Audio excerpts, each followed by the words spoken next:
Love by the villain লেখিকা লিজামণি পর্ব 23। আফ্রিকার হৃদয়ে দাঁড়িয়ে থাকা সেই বিশাল মেনশন যেন অভিশপ্ত কোনো প্রাসাদ, যার প্রতিটি প্রাচীর নীরবে বহন করে রক্তাক্ত ইতিহাসের ভার। আর প্রতিটি করিডোরে ছড়িয়ে আছে অপরাধের নিঃশব্দ প্রতিধ্বনি। সিংহদ্বার পেরোনোর মুহূর্তে স্পষ্ট হয় এই প্রাঙ্গণ কোনো জীবনের নয়, এখানে কেবল টিকে থাকে ক্ষমতা, ভয় আর নীরব শাস্তি। ঊষর উঠোন জুড়ে ছড়িয়ে আছে কংক্রিটের নীরবতা। একটিও ফুলের গাছ নেই, প্রাণের স্পর্শ নিষিদ্ধ এই জমিনে। মৃত প্রকৃতির এই অরণ্যে দাঁড়িয়ে আছে নিক, চোখে আগ্নেয় ক্রোধের দ্যুতি।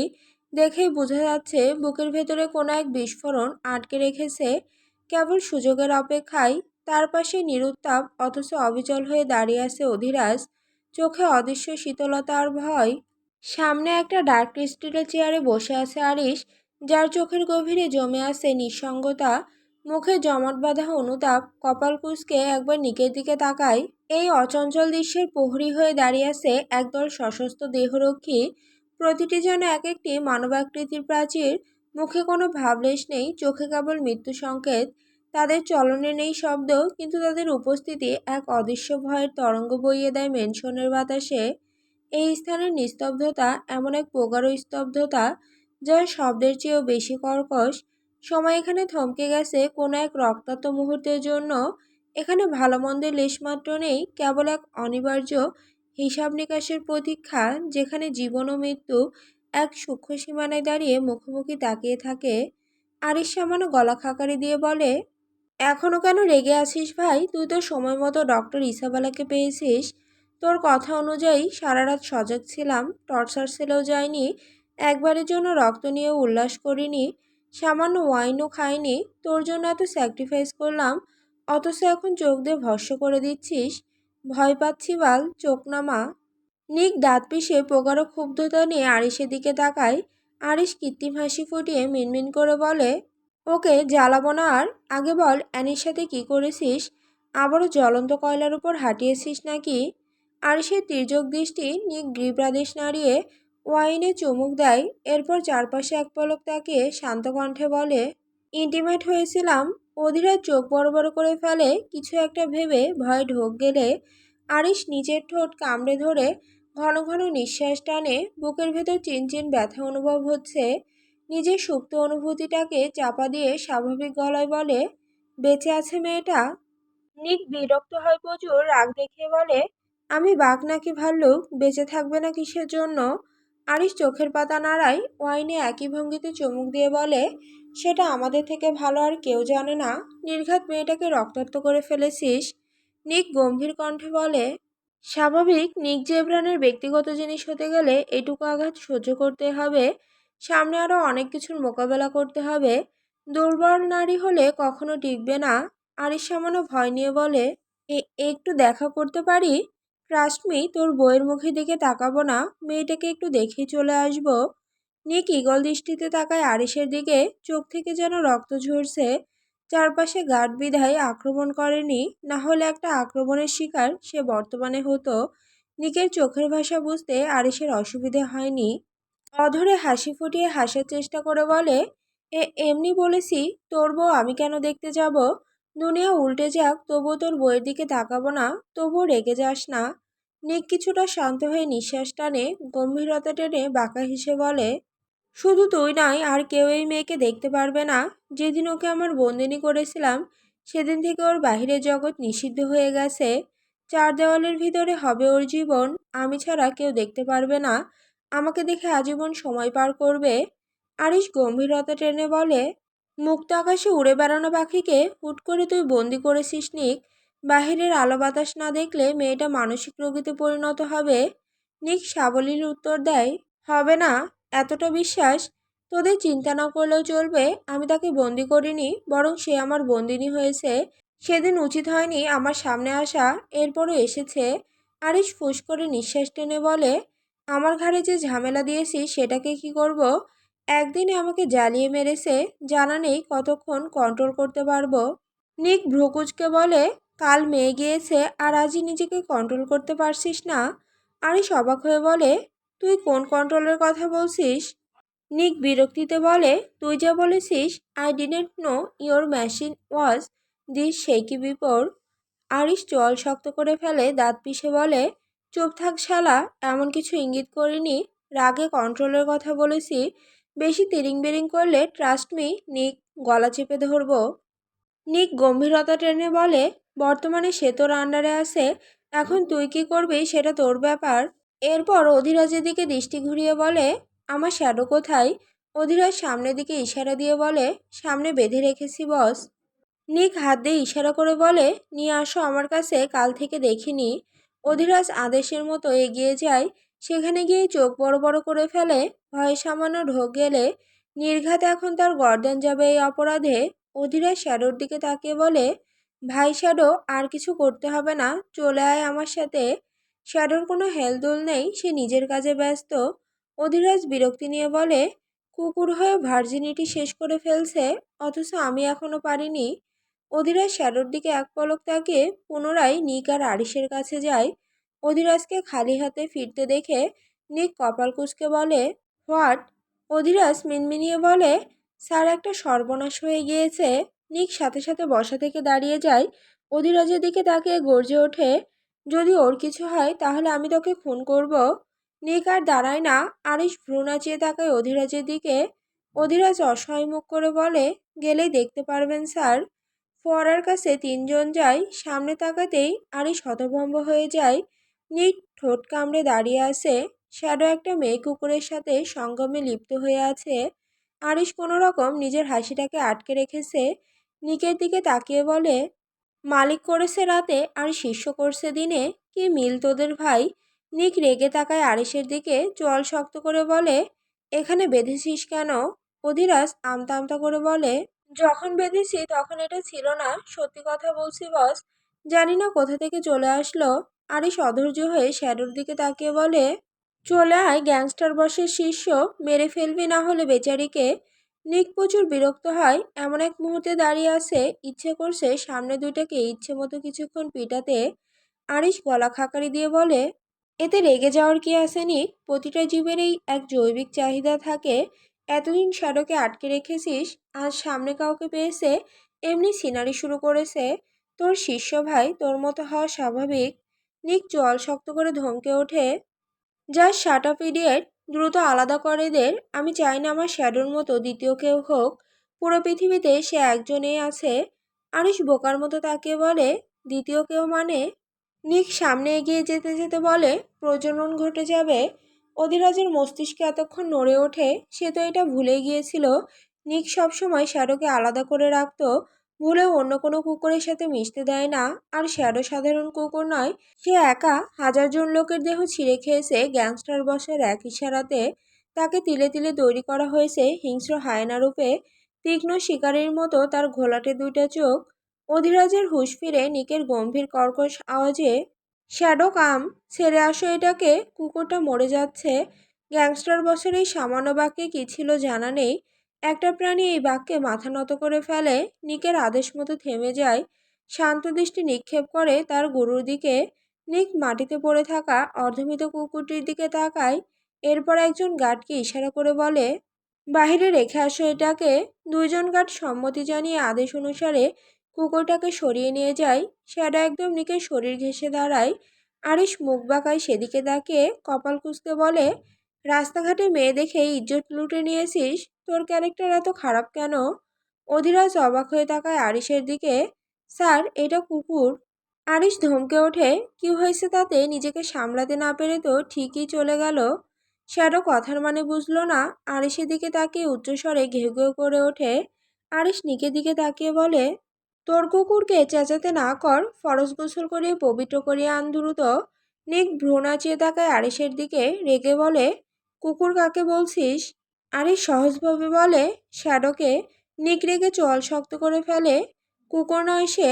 আরিশ হিলাম যদি নিক জেব্রানের ডান হাত হয়, তাহলে শ্যাডো আর হান্টার হচ্ছে নিকের বাম হাত। কুকুর বলবি না ওকে। আরিশ সামান্য হাসে, পর মুহূর্তে মুড চেঞ্জ করে বলে, কুকুর আর নেকড়ের সাথে আমাকে মিলাচ্ছিস? নিক সাবলীলভাবে উত্তর দেয়, সন্দেহ নেই শ্যাডো আর হান্টার তোর থেকেও বুদ্ধিমান, তাই। কথার মধ্যে থেমে যায় আচমকা। হঠাৎই নিস্তব্ধ আকাশ তীরে ছুটে এলো এক ঝলক উন্মত্ত গান লাইটের তীব্রতা। অদৃশ্য মৃত্যু নিঃশ্বাস ফেলে কানের কাছে সে ফিসফিস করছে। নিক ঘাড়ে আঙুল ঘেঁষে নিচের ঠোঁট কামড়ে ধরে। বড় একটা শ্বাস নিয়ে তীক্ষ্ণ চোখে আরিসের দিকে তাকায়। নিকের চোখ দেখে কপাল কুঁচকে ফেলে। উকি দিয়ে সামনে তাকাতেই জল শক্ত করে ফেলে। নিক স্বভাবতই ক্ষিপ্র ও প্রতিক্রিয়াশীল। মুহূর্তে সতর্ক হয়ে ওঠে। অদৃশ্য আতঙ্কের ঘ্রাণে তারা তিনজনই ছায়ার মতো সরে যায়।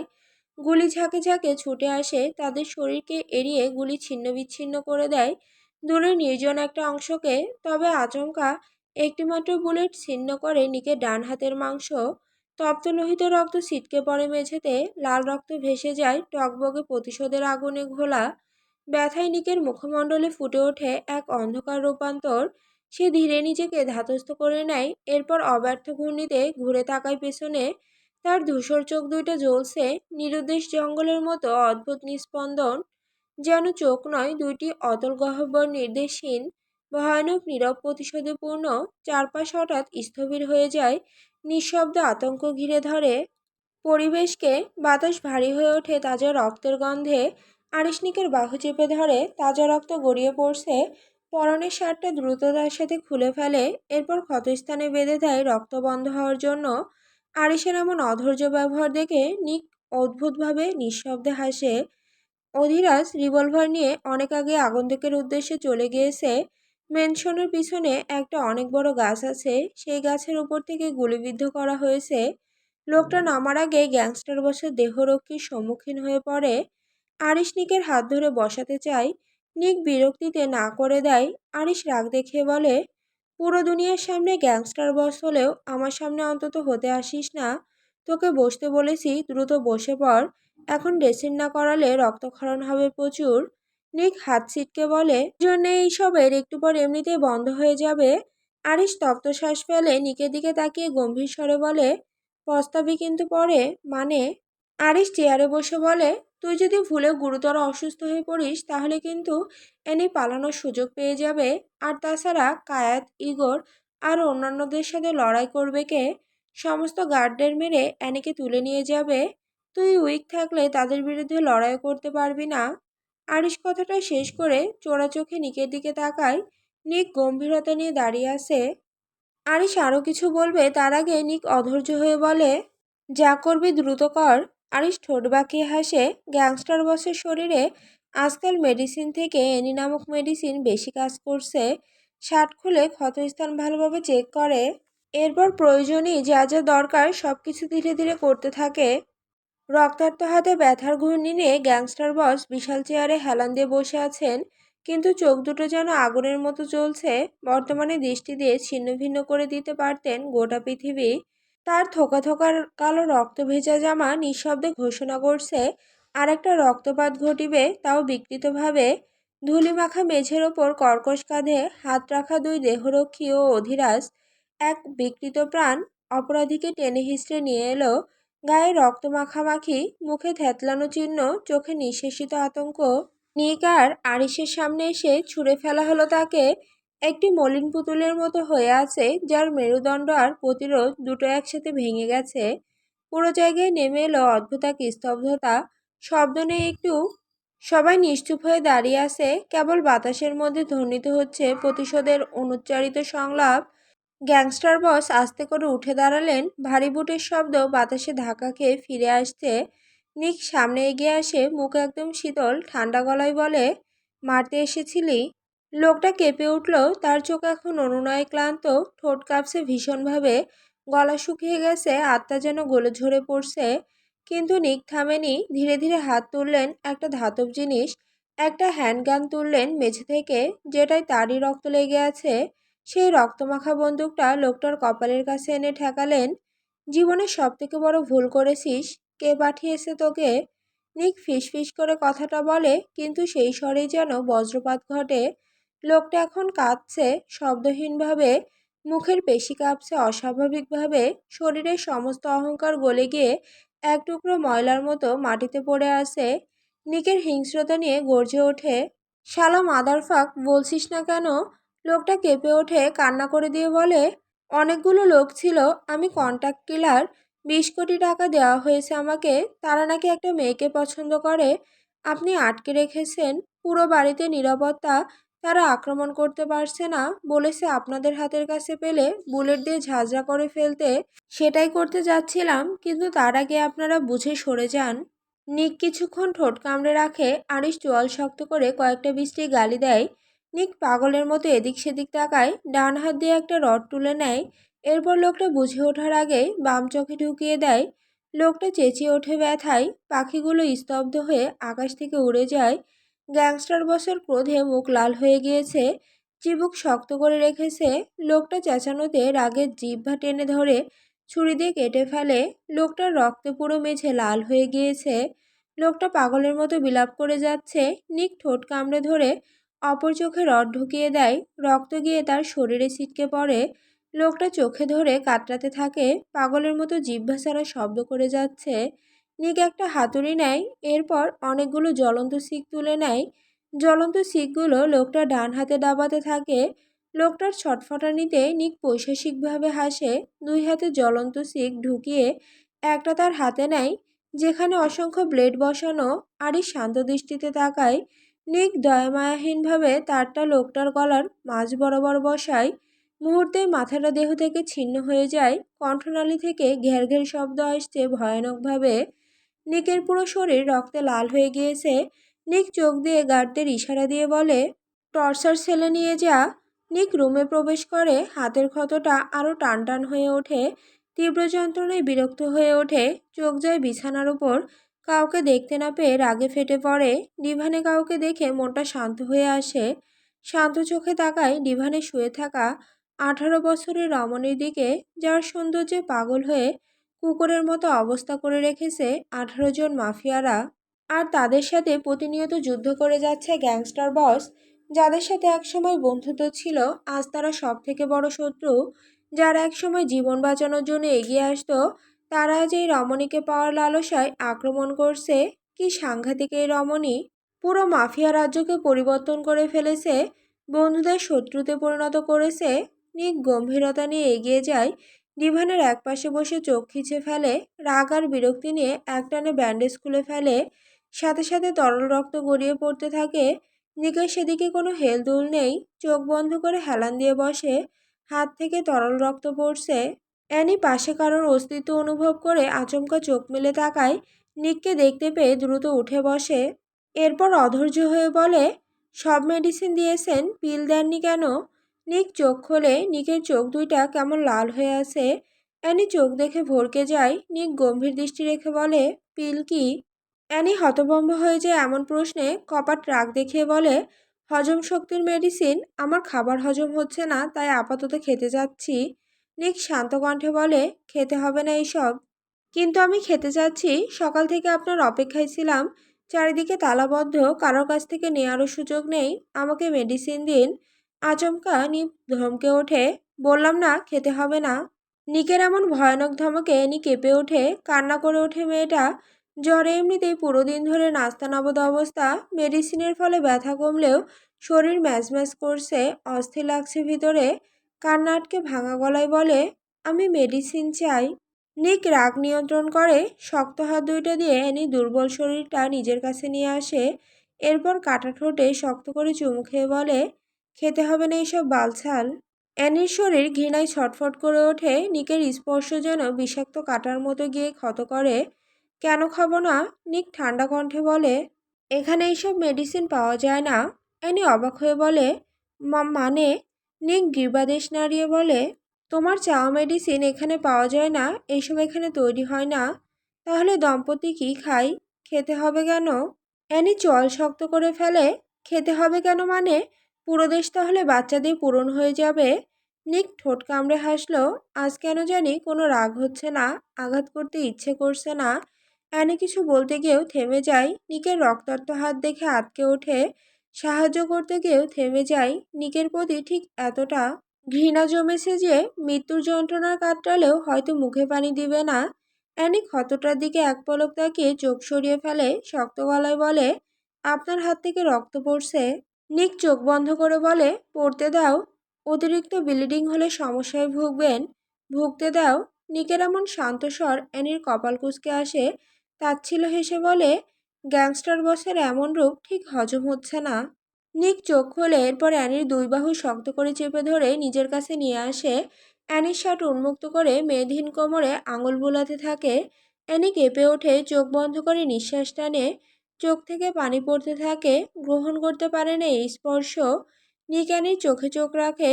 এই প্রথম হয়তো নিক অ্যানির চোখে এমন গভীরভাবে তাকিয়েছে। চিবুকটা শক্ত করে চেপে ধরে বলে, কি আছে এই চোখে, কি আছে এই মুখে, কি আছে পুরো সর্বাঙ্গে, কেন হারিয়ে যাই আমি? নিকের এমন স্লো ভয়েসে অ্যানির পুরো শরীর শিউরে ওঠে। নিক অ্যানির গালে গাল ঘেঁষে বলে, কি হলো বেবি গার্ল, চুপ কেন? বান্দির বাচ্চা, কথা বলছিস না কেন? অ্যানি সামান্য ঢোক গিলে বলে, আমি কিভাবে বলবো? আমার ভার্জিনিটি কে নষ্ট করেছে জানো? অ্যানি কাঁপা কণ্ঠে বলে, না না। নিক অ্যানির কানে শক্ত করে কামড় বসায়, এরপর হালকা চুম্বন খেয়ে বলে, তুমি বেলাড্রোস, পুরুষের সতীত্ব নষ্ট করার অপরাধী যদি কোনো বিচার থাকতো, তাহলে সর্বোচ্চ কঠিন সাজা হতো তোমার। পৃথিবীর সব থেকে ভয়ানক সাজা তোমাকে দিতাম বেবি গার্ল। থেমে নিঃশ্বাস নিয়ে বলে, খুব ভয়ানক নারী তুমি, ভয়ানক সাজা পাবে তুমি রাতে দিনে যখন আমার ইচ্ছে হবে। অ্যানি বরফের মতো জমে যাচ্ছে। নিকের ফিসফিসানি কথা ওর পুরো কায়া কাঁপিয়ে তুলছে। কি হয়েছে লোকটার, এমন অস্বাভাবিক শান্তভাবে কেন কথা বলছে? এনি ঠোঁট ভিজিয়ে বলে, আমাকে যে পুরো জাতির সামনে কলঙ্কিত করেছেন। সবাই আমাকে রক্ষিতা হিসেবে চেনে। সব করেছেন আপনি, অথচ ভুক্তভোগী আমি। কলঙ্ক কখনো পুরুষকে স্পর্শ করতে পারে না। কলঙ্ক নিয়ে বাঁচতে হয় নারীদের, আর আমি সেই নারী যে কলঙ্কিত না হয়েও কলঙ্কিত। নিক আচমকা এনির গলা চেপে ধরে, কণ্ঠে খাদ নামিয়ে বলে, আমার স্পর্শে কলঙ্কিত হয়েছ, এত আফসোস কিসের? অ্যানি চোখ বন্ধ করে ফেলে, নিঃশ্বাস টেনে বলে, 3 মাস যাবৎ আমি এই বদ্ধ রুমে বন্দি। আর কত অন্ধকারে থাকবো? একটু বাহিরটা দেখতে চাই, আর পারছি না থাকতে। নিক কপাল কুঁচকে বলে, বাহিরে গিয়ে কে দেখবে? কাকে দেখতে চাও? অ্যানি স্বাভাবিক গলায় বলে, প্রকৃতি দেখতে চাই, দিনের আলো উপভোগ করতে চাই, সব কিছু দেখতে চাই। নিক সামান্য রেগে বলে, আমাকে দেখো। অ্যানি অবাক হয়ে বলে, আপনাকে তো প্রতিনিয়ত দেখতে পাচ্ছি, কিন্তু বাহিরের জগৎ তো দেখি না। নিক হাতের বাঁধন আরও শক্ত করে গলায় চাপ প্রয়োগ করে বলে, কিছু দেখতে হবে না, আমাকে দেখবে সারাদিন। যদি বলো সামনে বসে থাকতে, বসে থাকবো। বাট আমি ব্যতীত অন্য কিছু দেখতে চাওয়ার স্পর্ধা দেখাবে না। আমি রেগে গেলে কন্ট্রোল করতে পারবে না। শান্ত আছি, শান্ত থাকতে দাও। অ্যানি কিছু বলতে গিয়েও থেমে যায়। নিক অ্যানির ঠোঁট চেপে ধরে। অ্যানির শরীর ঘেমে যাচ্ছে। নিকের চাহনি কেমন অস্বাভাবিক। যে চোখের সাথে সে প্রতিনিয়ত পরিচিত, আজ সেই চোখ নয়। আজ চোখে কোনো হিংস্রতা বা রাগ নেই, কেমন অস্বাভাবিক হয়ে আছে। অ্যানি সামান্য ঢোক গিলল। নিক অ্যানির গলায় মুখ ডুবিয়ে বলে, জ্ঞান হারাবে না। অ্যানি নিকের ইঙ্গিত বুঝে শিউরে ওঠে। এক হাত দিয়ে ধাক্কা মেরে বলে, শরীরে ক্ষত এখনো তাজা। নিক অ্যানির গলায় ছোট তিলটায় কামড় বসিয়ে বলে, মেডিসিন আছে। অ্যানি কিছু বলতে গিয়েও থেমে যায়। এতক্ষণ শান্ত থাকা মাফিয়া বস হুট করে হিংস্র হয়ে ওঠে। প্রগাঢ় ক্ষুব্ধতায় অ্যানির হাত পা বেঁধে ফেলে। অ্যানি ভয়ে কাঁপছে। নিক ঠিক কতটা হিংস্র চিতাবাঘ, সেটা এক রাতের মধ্যেই অ্যানির ধারণা হয়ে গিয়েছে। মুহূর্তের মধ্যে অ্যানি পুরোটা নিকের বন্ধনে আবদ্ধ হয়ে যায়। অ্যানি আতঙ্কে জমে গিয়ে বলে, আপনার হাত থেকে রক্ত পড়ছে। নিক অ্যানির শার্টে হাত রেখে বলে, যেটা ঠিক থাকা সেটা আছে, হাত জাহান্নামে যাক। অ্যানি চোখ বন্ধ করে ফেলে, মনে মনে চাপা আর্তনাদ করে ওঠে। আবারও এই ঘৃণিত ওই ব্যক্তির স্পর্শ পেতে হচ্ছে। নিক সময়ের ব্যবধানে অ্যানির মধ্যে ডুব দিতে থাকে। সময় যাচ্ছে, মুহূর্ত যাচ্ছে, আবারও সেই হিংস্র অত্যাচার। যে স্পর্শ কোনো দয়া মায়া ছিল না, অ্যানি সহ্য করে নিচ্ছে সেই স্পর্শটুকু। অধিরাজ মেনশন থেকে বের হয়ে গাড়ির কাছে যায়, উদ্দেশ্য টর্চার সেলে যাওয়া। আচমকা একটা মেয়ে এসে দাঁড়ায় সামনে। অধিরাজ প্রথমে রেগে গেলে পর মুহূর্তে শান্ত হয়ে যায়। বিরক্তি নিয়ে তাকায় রমণীর দিকে। অধিরাজের এমন বিরক্তি চেহারা দেখেও রমণী রাগ করেনি। উল্টো একটা মিষ্টি হাসি উপহার দিয়ে বলে, কেমন আছো রাজ? অধিরাজ রমণীর প্রশ্নকে উপেক্ষা করে সামনে এগিয়ে যায়। মেয়েটা ভাঙা গলায় বলে, কথা বলবে না আমার সাথে? প্রশ্ন করেছি আমি, এমন নির্দয়ের মতো এড়িয়ে যাচ্ছ কেন? রমণীর বিষাদময় কণ্ঠ শুনে অধিরাজের পা দুইটা থেমে যায়। নিজেকে ধাতস্থ করে পুনরায় আগের জায়গায় এসে দাঁড়ায়। সুঠামদেহী কালো কুচকুচে আফ্রিকান সুদর্শন পুরুষটিকে রমণী একদৃষ্টিতে দেখতে থাকে। মেয়েটা পুনরায় প্রশ্ন করে, কেমন আছো? অধিরাজ রাগ দেখাতে গিয়েও থেমে যায়, গম্ভীরতা টেনে বলে, অসুস্থ থাকার কথা ছিল। মেয়েটি মুচকি হাসি দিয়ে বলে, হুম, প্রতিদিন যিশুর কাছে তোমার জন্য সুস্থতা কামনা করি। অধিরাজ বড় করে নিঃশ্বাস নিয়ে বলে, তানভি নিজের বাড়িতে যাও, এখানে তোমার জন্য নিরাপদ নয়। তানভি সাবলীল ভঙ্গিতে বলে, তুমি নিরাপত্তা নিশ্চিত করে দাও। অধিরাজ চোখ বন্ধ করে ফেলে, কিছুক্ষণের মধ্যেই নিজের স্বভাবে ফিরে আসে। কপট রাগ দেখিয়ে বলে, এখানে এসেছো কেন? জিজ্ঞাসা করবে না আমি কেমন আছি? অধিরাজ তাকায় তানভীর দিকে। তানভীর অধরে মিষ্টি হাসি।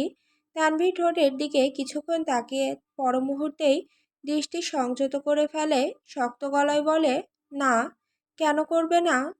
অধিরাজ কণ্ঠ কঠিন করে বলে, সুস্থ আছো বলেই তো এখানে এসেছো।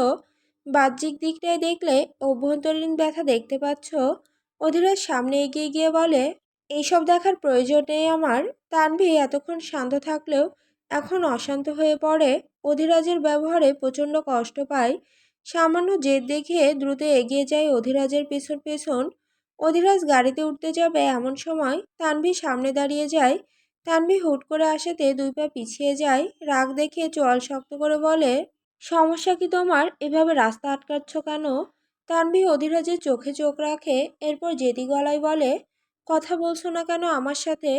অধিরাজ রাগান্বিত কণ্ঠে বলে, সামনে থেকে সরে দাঁড়াও। তানভীর ঠোঁট ভেঙে কান্না আসে। কোনো মতে ঠোঁট চেপে কান্না আটকে রেখে বলে, কতটা নিষ্ঠুর তুমি! একবারও জানতে চাইলে না আমি কেমন আছি? একবারও জানতে চাইলে না তোমাকে ছাড়া ঠিক কতটা কষ্টে দিন পার করছি? কেন করো আমার সাথে এমন? একটু ভালোবাসলে কি এমন ক্ষতি হয়? অধিরাজ তানভীর ভগ্ন কণ্ঠ শুনে তপ্তশ্বাস ফেলে বলে, কেন ভালোবেসেছ আমাকে? অপরাধ তো করিনি। অনেক বড় অপরাধ করেছো তুমি তানভি। একজন নরখাদককে ভালোবেসে পাপ করেছো। তোমাকে ভালোবেসে ইতিহাসের সর্বশ্রেষ্ঠ নারী হতেও আমি রাজি। ভুল করছো, এইসব আবেগ মস্তিষ্ক থেকে মুছে ফেলো। চেষ্টা করেছি বহুবার কিন্তু সফল হইনি। শেষ পর্যন্ত একটাই চাওয়া, তোমাকে একটু ভালোবাসতে চাই, তোমার ভালোবাসা পেতে চাই। অধিরাজ দাঁত পিষে ধমক দিয়ে বলে, শাট আপ তানভি, আমার হাতে আঘাত হওয়ার আগে এখান থেকে প্রস্থান করো, না হলে যে কোনো সময় রক্তাক্ত হবে। তানভি তাকায় অধিরাজের দিকে, সামান্য শব্দ করে হেসে ওঠে রমণী। দুই পা এগিয়ে অধিরাজের ঘনিষ্ঠ হয়ে দাঁড়ায়। বিশাল দেহী অধিরাজের জন্য তানভি নিতান্তই ছোট।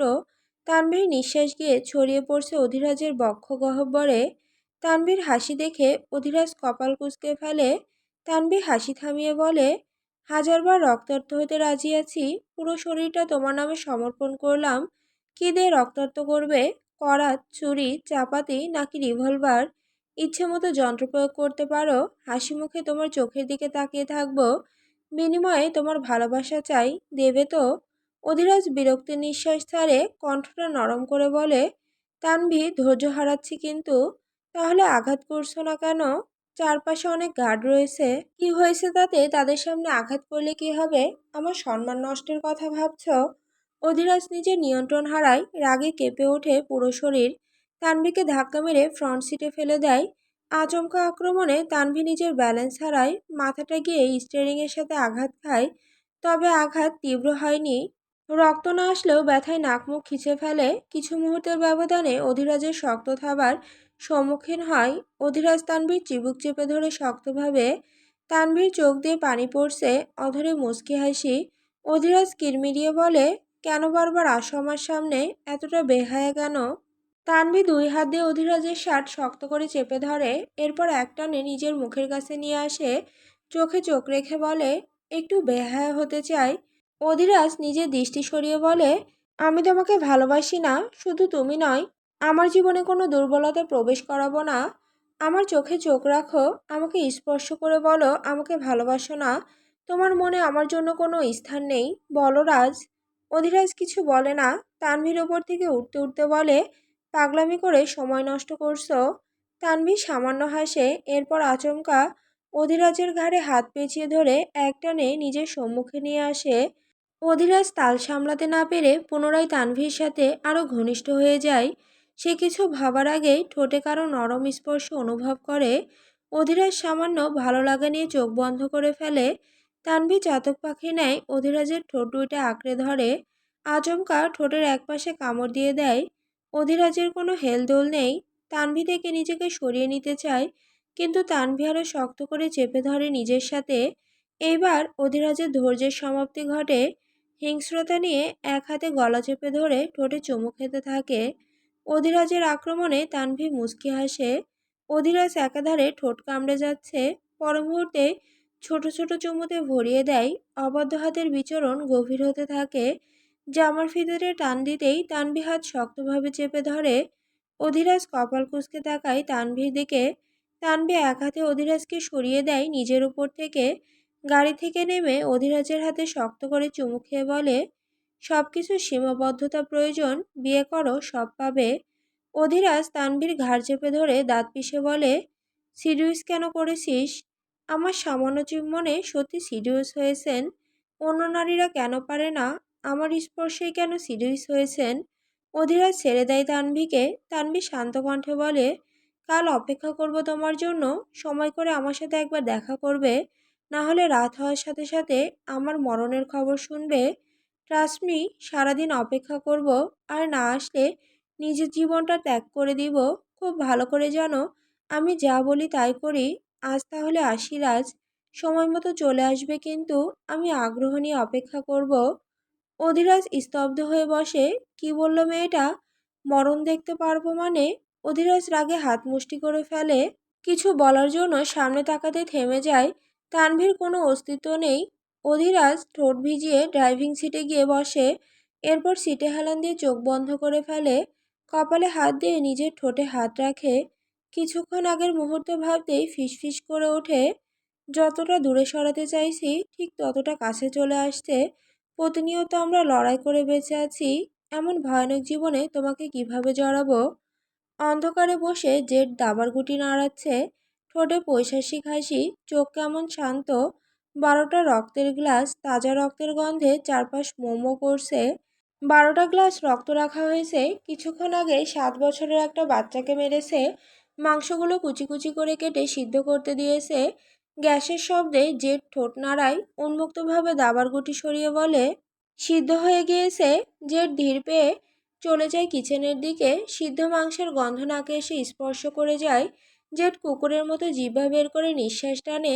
স্টিলের কড়াইটা হাত দিয়ে নামিয়ে রাখে। এরপর নাক নিয়ে আবারও নিঃশ্বাস টানে। কড়াইটা হাতে নিয়ে টেবিলের কাছে নিয়ে যায়, যেখানে রক্তের গ্লাস আর দাবা রাখা হয়েছিল। জেড আয়েশ করে চেয়ারে বসে। এরপর তৃপ্তির হাসি হেসে চারপাশে তাকায়। গা ছমছমে অবস্থা পুরো রুমের। রুমটা বিটঘুটে অন্ধকার হয়ে আছে। দাবার গুটি এক হাতে নাড়াচ্ছে, অন্য হাতে তাজা রক্ত পান করছে। চামচ দিয়ে সিদ্ধ মাংস মুখে দিয়ে গিলে খাচ্ছে। এমন বিকৃত মুহূর্তে আগমন ঘটে কালো হুডিতে আবৃত এক বিশাল দেহী ব্যক্তির। জেড সেদিকে কপাল কুঁচকে তাকায়। ব্যক্তি তাকে চিনতে পেরে বলে, তুমি এখানে? কালো হুডি পরা ব্যক্তিটা সামনে এগিয়ে আসে। টেবিলের সামনে মাংস আর রক্তের আয়োজন দেখে বিরক্তির শ্বাস ফেলে বলে, মেয়েটাকে তুই মেরেছিস? জেড গুটি নাড়িয়ে বলে, কোন মেয়ে? দৈনিক তো অনেক মেয়েকেই মারি। ব্যক্তিটা কপট রাগ দেখিয়ে বলে, শুয়োরের বাচ্চা, কাল জঙ্গলে যেটাকে মেরেছি সেটার কথা বলেছি। নিউজে দেখেছি জঙ্গল থেকে রক্ত আর হাড় ভাঙা মাংসের টুকরো পেয়েছে। জেড শান্তভাবে বলে, শিওর কিভাবে হয়েছ? এইটা মেয়ে ছিল। ল্যাবে মাংসের টুকরো থেকে শনাক্ত করা হয়েছে। জেড বিকৃতভাবে হাসে। হুডি পরা লোকটা চোয়াল শক্ত করে বলে, রেপ কেন করেছিস? জেড পুনরায় ভ্রু নাচিয়ে বলে, কিভাবে বুঝলে? হুডি পরা লোকটা জেডের গলা চেপে ধরে বলে, শালা মাদার ফাক, তোর অশালীল স্পাম পাওয়া গিয়েছে। জেড হুডি পরা লোকটা থেকে নিজেকে সরিয়ে নিয়ে বলে, ব্যথা পাচ্ছি আমি? এভাবে কেউ চেপে ধরে? শত্রুদের যেভাবে মারো আমাকেও মারতে এসেছো নাকি? লোকটার আগে হুঙ্কার দিয়ে ওঠে, ইচ্ছে তো করছে জ্যান্ত কবর দিয়ে ফেলি। শুধুমাত্র একটার জন্য বাধা পড়ে আসি, না হলে তোর হাড্ডি দিয়ে আমি নকশা বানাতাম, কুত্তার বাচ্চা। জেড বিকৃতভাবে হেসে ওঠে। হুডি পরা লোকটা রুম থেকে বেরিয়ে যেতে যেতে বলে, তোকে এখানে আর রাখা যাবে না। কাল সকালে গ্লাস মিনারে এসে নিয়ে যাব। পালানোর চেষ্টা করবি না একদম। জেড রক্তের গ্লাস থেকে রক্তে চুমুক দিয়ে বলে, পালিয়ে আর যাবো কোথায়? হুডি পরা লোকটা আর দাঁড়ায় না, বড় বড় পা ফেলে চলে যায়। জেড পৈশাসিক হেসে নিজের কাজে মনোযোগ দেয়।